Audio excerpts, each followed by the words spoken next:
Hello मित्रों, संस्कार student academy Barmer के ऑनलाइन क्लासेस में आपका स्वागत है।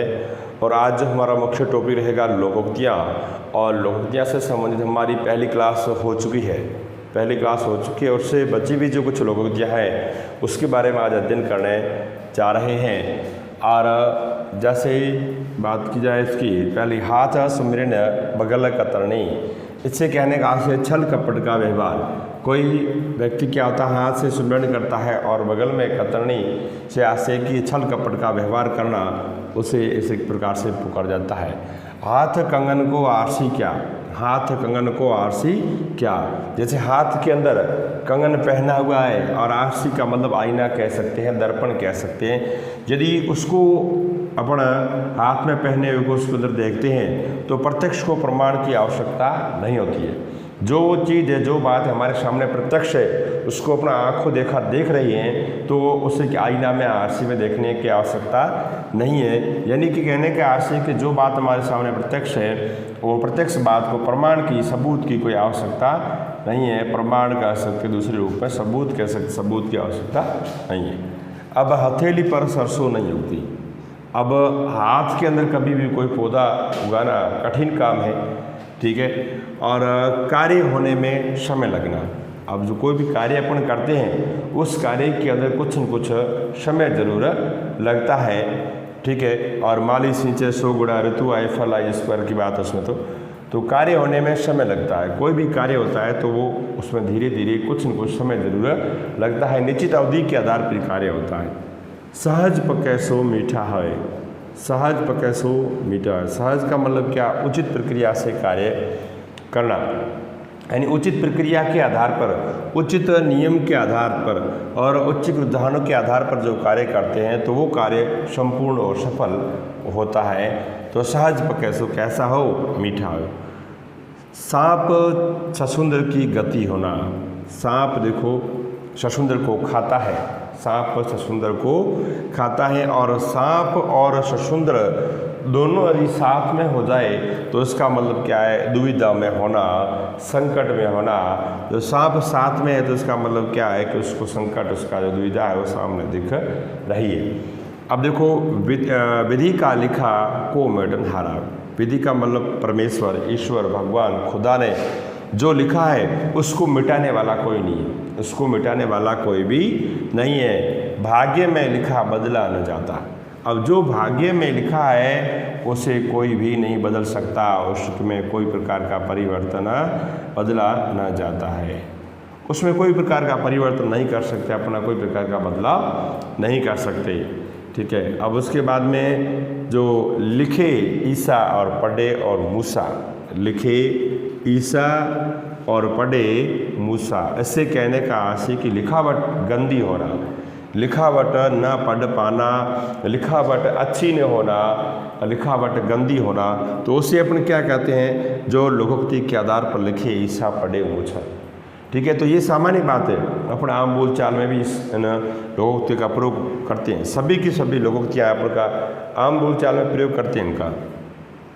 लोहे को लोहा ही काटता है, लोहे को लोहा ही काटता है, वंश को वंश ही काटता है। इसी कहने का आशय कि बुराई को बुराई से ही जीतना।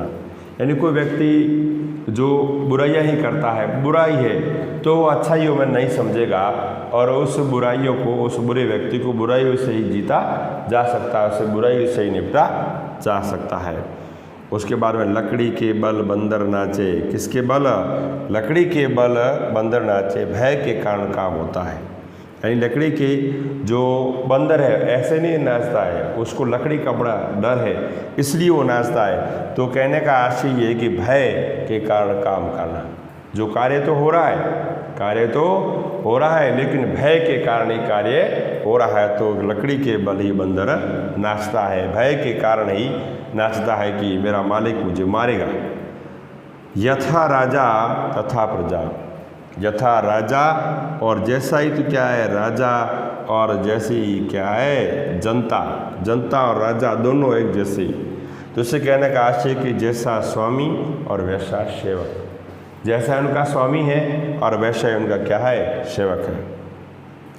मुल्ला की दौड़ मस्जिद तक, मुल्ला की दौड़ मुल्ला की दौड़ मस्जिद तक से कहने का आशिक सीमित सामर्थ्य होना। सामर्थ्य तो है लेकिन वो कैसा है, जो सीमित है और मस्जिद तक ही है, मस्जिद तक ही है। मुख में राम बगल में छुरी, जैसे ऊपर अभी अपने इस बात की ये बात की उसमें और उसमें नाम मात्र का अंतर है। मुख में राम बगल में छुरी, धोखेबाज। मुंह पर तो क्या है, मीठा बोलता है और पीठ के पीछे जो बुराइयां करता है, क्या पीठ के पीछे क्या करता है, बुराइयां करता है, उसे कहते हैं मुख में राम बगल में छुरी, यानी कि धोखेबाज, जो लोगों के साथ में क्या करता है, धोखा करता है। ऐसे लोगों से हमें मित्रता नहीं रखनी चाहिए। मान न मान मैं तेरा मेहमान, मान न मान मैं तेरा मेहमान, इससे कहने का आशय है कि ज़बरदस्ती गले पड़ना। अब अपन उस व्यक्ति को नहीं जानते हैं और उसको बुलाना नहीं चाहते हैं और ज़बरदस्ती ही आ जाता है। कैसे ज़बरदस्ती ही आ जाता है, तो उससे कहने का आशय है कि जो ज़बरदस्ती गले पड़ जाता है, मान न मान मैं तेरा मेहमान। भेड़ की लात घुटने तक, भेड़ की लात कहाँ तक, घुटने तक, ऐसे कहने का आशय है कि कमज़ोर व्यक्ति से न आनी। अब जो भेड़ है वो क्या बेचारी लात मारेगी, वो निर्णय में से है और वो खुद डरपोक जो पशु है। तो भेड़ की लात घुटने तक से कहने का आशय कि कमज़ोर व्यक्ति हमारा कुछ भी नहीं बिगाड़ सकता। कोई सामने बलिष्ठ है, कोई सामने शक्तिशाली है, तो कमज़ोर व्यक्ति उससे कुछ भी नहीं बिगाड़ सकता है। बैठे से बेगार भली, आप बैठे हुए हैं, बिल्कुल ठाले बैठे हुए कुछ भी नहीं कर सकते हैं, तो उससे क्या भली, बेगार भली, यानी कि सामान्य कार्य करते रहना। अब अपन कार्य तो अच्छा करना चाहते हैं लेकिन अब बैठे हैं, कुछ भी काम हमारे को नहीं मिलता है, तो सामान्य काम भी हमें करते रहना चाहिए। तो इसमें कहने करते रहना का से कि बैठे से बेगार भली। बासी बच्चे न कुत्ता खाए, बासी बच्चे न कुत्ता खाए, यानी ज़रूरत के अनुसार कार्य करना। बासी बच्चे ने कुत्ता खाए से कहने का आशय क्या है, ज़रूरत के अनुसार ही कार्य करना। न तो बासी बचेगा न कुत्ता खाएगा। जितनी आवश्यकता थी 2 रोटियों की थी 2 रोटियाँ बनाई, 5 की थी तो 5 ही बनाई, और एक टुकड़ा भी नहीं बचता है तो क्या है, बासी बचेगा न कुत्ता खाएगा। घर खीर तो बाहर खीर, और घर पर यदि अपन को खीर मिल रही है तो बाहर भी हमें क्या है, खीर मिलेगी।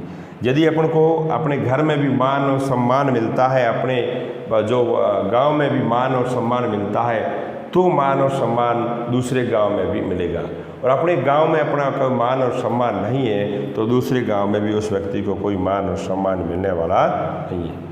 तो ये सारी की सारी लोकोक्तियाँ आप देखना, ये लोकोक्तियाँ क्या है, जो सामान्य आम बोलचाल में इन शब्दों का प्रयोग अपन करते हैं, लेकिन हिंदी में इसका जो अर्थ वास्तविक क्या है वो थोड़ी सी बात जाननी होगी।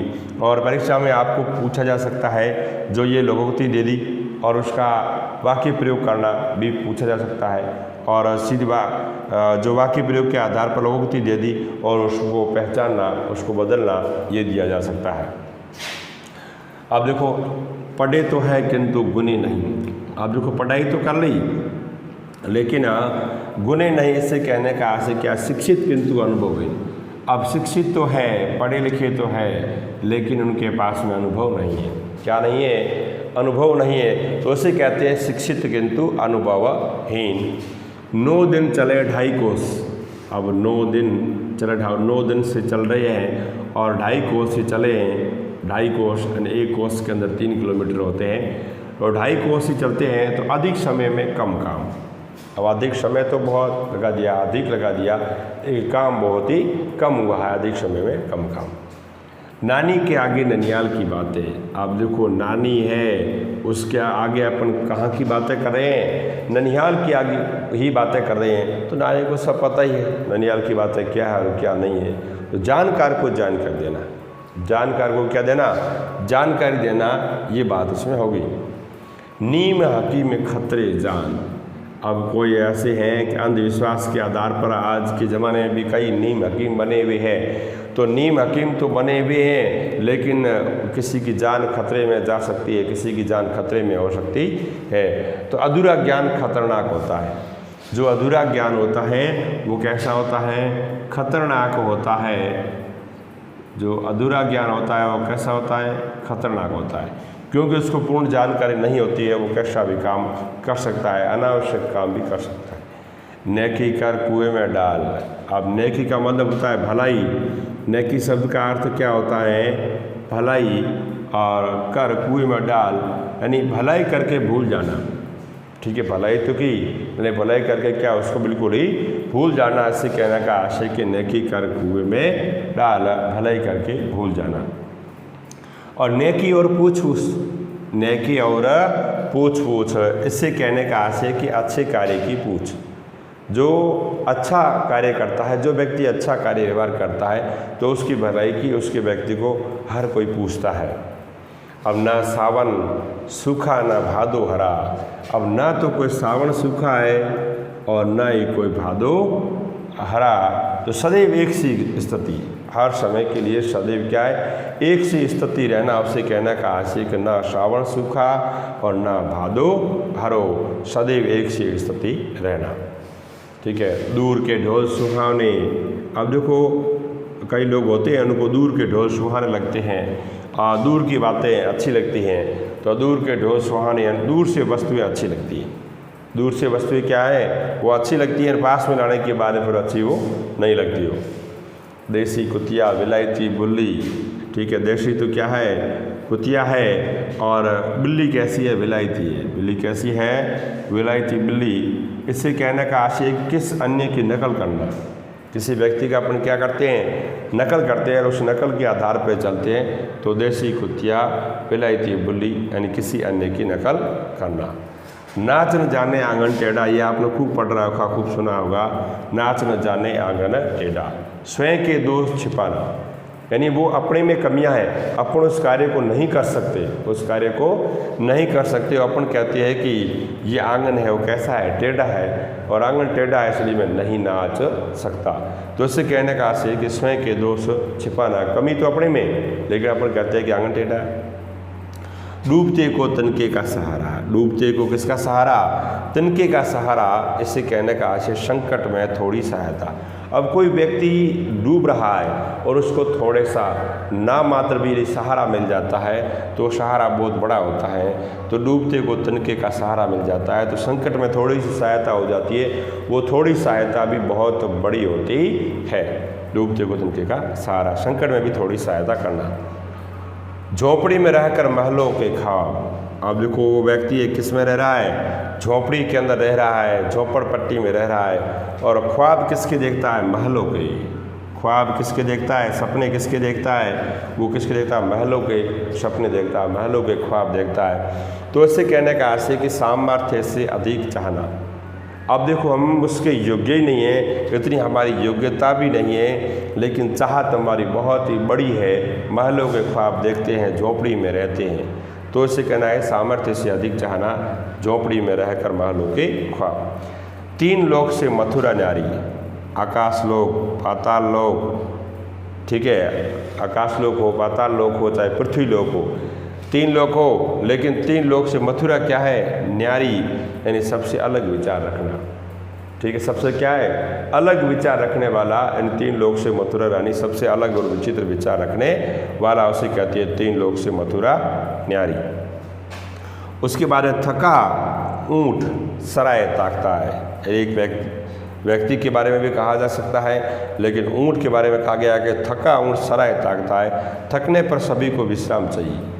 कोई भी जीव हो, यदि वो थक जाता है तो थकने के बाद में उसको क्या है, विश्राम की आवश्यकता होती है, और विश्राम से वो सौ कोस भी जा सकता है। तो थका ऊँट सराय ताकता है, थकने पर सभी को क्या चाहिए, विश्राम चाहिए। जल में रहकर मगर से बेर, और जल में यदि अपन रहते हैं और जल में रहकर मगरमच्छ से कोई प्रकार का बेर नहीं चलेगा। मगर सबसे क्या आशय है, मगरमच्छ। तो जल में रहकर मगरमच्छ से हमें कोई प्रकार का बेर, कोई प्रकार का भेदभाव नहीं रह सकता। इसे कहने का साथ में रहकर दुश्मनी नहीं, साथ में रहते हुए एक दूसरे से दुश्मनी नहीं हो सकती। अर्थात कहने का आशय कि साथ में यदि अपन रहे तो प्रेम से रहें, लेकिन दुश्मनी से रहने का कोई सार नहीं है, कोई निष्कर्ष नहीं है। उसके बाद में जब तक जीना तब तक सीना। अब देखो, जब तक जीना तब तक सीना से कहने का आशय जीवन पर्यंत काम करते रहना। जब तक जीते हैं तब तक सीना, जब तक हमारा जीवन है, जब तक जीवित है, लगातार जो कार्य करते रहना, लगातार परिश्रम करते रहना, इसे कहने का आशय जब तक जीना तब तक सीना, यानी जीवन पर्यंत लगातार काम करते रहना, उसे कहते जब तक जीना तब तक सीना। घर में न दाने बुढ़िया चली भुनाने। अब देखो घर के अंदर दाने है नहीं, घर के अंदर क्या है, दाने है नहीं, और बुढ़िया क्या चली है भुनाने, और बुढ़िया कह रही कि मैं आटा पिसाने आई हूँ। तो क्या करना, झूठा दिखावा करना, झूठा दिखावा करना। जैसे गोद में छोरा और शहर में ढिढोरा, गोद में छोरा शहर में ढिढोरा, यानी कहने का वैसे कि वो वस्तु हमारे पास में रखी हुई पड़ी है और अन्य लोगों से अपन पूछ रहे हैं। तो इस प्रकार से ये है लोकोक्तियाँ, जो से पहली क्लास हमारी हो चुकी है और दूसरी क्लास में जो बची हुई लोकोक्तियाँ थी वो हमने अध्ययन कर लिया है, और आप उसको अच्छी प्रकार से पढ़ना, और आगे बात होगी तो अपन और करेंगे। थैंक्स, धन्यवाद।